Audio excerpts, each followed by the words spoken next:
many examples of auxiliaries like have, to, has to, had to. Now we are going to study about can. Can in Kannada meaning balle. Then when we use this can, I have written in Kannada meaning. See it on the board.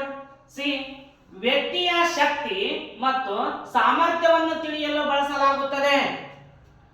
ಒಬ್ಬ ವ್ಯಕ್ತಿ ಒಂದು ಕೆಲಸವನ್ನ ಮಾಡಬೇಕಾದ್ರೆ ಯಾವಾಗ ಅವನ ಸಾಮರ್ಥ್ಯವನ್ನು ತೋರಿಸ್ತಾನೋ, ಯಾವಾಗ ಅವನ ಶಕ್ತಿಯನ್ನು ತೋರಿಸ್ತಾನೋ, ಆವಾಗ ನಾವು ಏನಂತಂದ್ರೆ ಕ್ಯಾನ್ ಅನ್ನ ಸೆಂಟೆನ್ಸ್ ನಲ್ಲಿ ಯೂಸ್ ಮಾಡ್ತಾ ಹೋಗ್ತೀವಿ. Understand? See, I have written many examples of can. See, first sentence, I can climb this tall tree. ನಾನು ಈ ಎತ್ತರವಾದ ಮರವನ್ನು ಹತ್ತಬಲ್ಲೆನು. ಇದು ಕೂಡ ಏನಂತಂದ್ರೆ ಒಂದು ಸಾಮರ್ಥ್ಯ, ಒಂದು ಶಕ್ತಿ. ಹತ್ತೋದು ಒಂದು ಶಕ್ತಿ, ಹತ್ತೋದು ಒಂದು ಸಾಮರ್ಥ್ಯ. ಅದು ಎಲ್ಲರೂ ಏರಕ್ಕಾಗಲ್ಲ. ಅರ್ಥ? Next, we can do that work. ನಾವು ಆ ಕೆಲಸವನ್ನು ಮಾಡಬಲ್ಲೆವು. You can run 10 kilometers.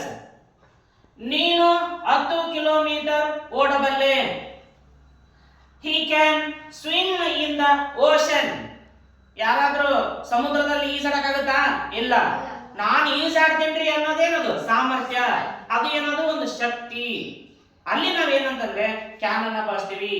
ಅದಕ್ಕೋಸ್ಕರ he can swim in the ocean.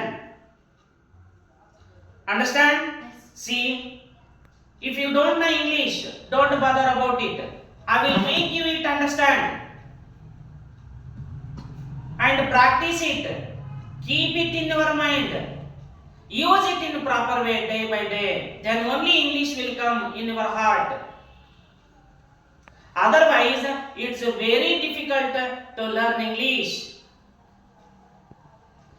English is a fantastic language. It is the easiest language in the world. That is the power of English. ಒಂದು ಸಾರಿ ನೀವು English ಕಲ್ತಪ್ಪ ಅಂದ್ರೆ ಅದು word ಹೋಗೋದೇ ಇಲ್ಲ. ಆ ರೀತಿಯಾದ ಇಂಗ್ಲಿಷ್ಗಳು ಕೇವಲ 2 ತಿಂಗಳಲ್ಲಿ ಇಂಗ್ಲಿಷ್ ಕಲಿಬಹುದು. Within 2 months that's enough to learn English. ಅರ್ಥ ಆಗುತ್ತೆ ಎಲ್ಲರಿಗೂ? Next, one more examples I have written. See, she can sing that difficult song.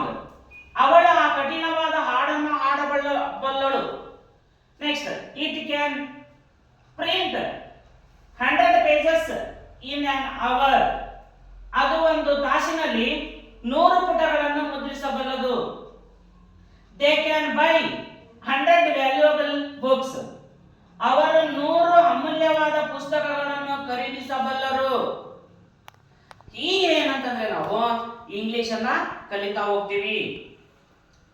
ಈ ಕ್ಯಾನ್ ಮತ್ತು ಕುಡ್ ನೀವು ಬರೀಬಹುದಂತ ಎಲ್ಲಾ ಎಕ್ಸಾಮ್ ನಲ್ಲಿ ಈ ಕ್ಯಾನ್ ಕುಡ್ ಅನ್ನ ಬಳಸ್ರಿ ಅಂತ ಒಂದು ಸೆಂಟೆನ್ಸ್ ಅನ್ನ ಕೊಡ್ತಾರೆ, ಅಲ್ಲಿ ನೀವು ಬಳಸಬೇಕು. ಓಕೆನಾ? You use it and make it meaningful sentence. ಅರ್ಥ ಆಗುತ್ತೆ ಎಲ್ಲರಿಗೂ? ಈ ಕ್ಯಾನ್ ಮತ್ತು ಕುಡ್ ಅನ್ನ ನಾವು ಲ್ಯಾಂಗ್ವೇಜ್ ನಲ್ಲಿ ನಾವು ಬಳಸ್ತಾ ಹೋಗ್ಬೇಕು. ಅರ್ಥ ಆಗುತ್ತೆ ಎಲ್ಲರಿಗೂ? Okay, right it.